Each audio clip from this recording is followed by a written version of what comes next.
Good morning friends. सकाळचे 6 वाजलेले आहे आणि मला करायची आहे ब्रेकफास्टची तयारी. सगळ्यात पहिले आपण पिऊन घेऊया थोडंसं कोमट पाणी. आज मी करते आहे मुळ्याचे पराठे. तर त्यासाठी आपण सगळ्यात अगोदर मुळा छिलून घेऊया आणि त्यानंतर त्याला किसून घेऊया. हे मुळ्याचे पराठे ना खूप टेस्टी वाटतात आणि यामध्ये ना असं खूप जास्त मसाला आणि जास्त टाकायची गरज पण मला वाटत नाही. तुमची इच्छा असेल तर तुम्ही टाकू शकता, कारण मी हे पराठे माझ्या लहान बाळाला पण देते, त्यामुळे मी खूप जास्त स्पाइस यूज नाही केलेलं आहे. तुमच्या अकॉर्डिंग यूज करू शकता.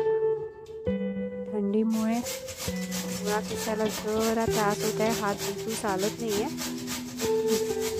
झालं आहे आपला मुळा आता ऑलमोस्ट किसून.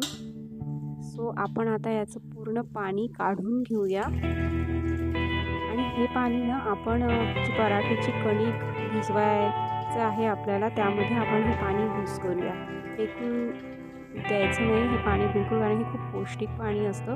तुम्ही वाटल्यास तुम्ही पिऊ शकता किंवा पाणी भिजवायला आपण याचा यूज करूया. मी इथे कढईमध्ये थोडंसं तेल घेतलं आहे आणि त्यामध्ये आपण टाकून घेऊया जिरं. तेल गरम झाल्यानंतर आपण आपला मुळा पूर्ण टाकून घेऊया. अगदी 2 मिनटं त्याला होऊ द्यायचं आणि त्यानंतर आपण आपले मसाले ॲड करायचे. मी इथे ॲड केलं आहे मीठ, हळद, तिखट. त्याला छान परतून घेऊया आणि त्यानंतर आपण ॲड करूया तीळ, ओवा. 2 मिनटं शिजू दिल्यानंतर त्यामध्ये आपण छान कोथिंबीर टाकून घेऊया आणि आता आमचूर ॲड करूया. बस आपल्याला जास्त वेळ हे शिजू नाही द्यायचं आहे, बस 5 मिनटाच्या वरती नाही. आपलं सारण थंड होईल तोवर आपण इथे आवळा चटणी करूया. तेल गरम करता त्यामध्ये जिरं टाकलं आहे, कढीपत्ता, आणि मी कढीपत्ता जरा कमी टाकला आहे, तुम्ही अजून ॲड करा, माझ्याकडे नव्हता.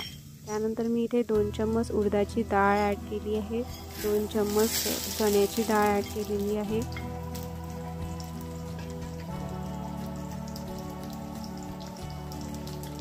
त्यानंतर आपण हिंग ॲड करूया.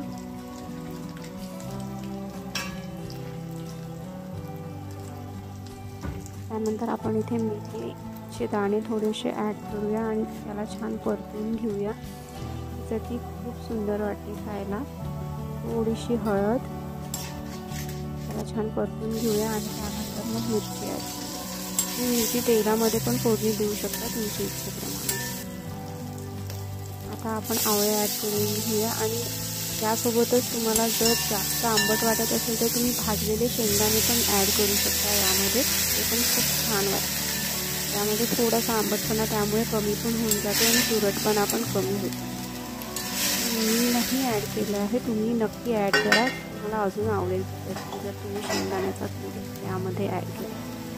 तर आता आपण चवीनुसार मीठ टाकून घेऊया आणि गूळ पावडर. त्याला बस 5 मिनटं शिजू देऊया. पाणी जसं आटलं त्यानंतर आपण भरपूर यामध्ये कोथिंबीर ॲड करूया. याला पण थोडंसं 2 मिनटं शिजू द्यायचं, जास्त वेळ नाही. तर बस अवघ्या 5 ते 7 मिनटात आपली चटणी शिजत आलेली आहे. आता याला आपण छान बारीक करून घेऊया मिक्सरमधनं आणि आपली चटणी रेडी आहे.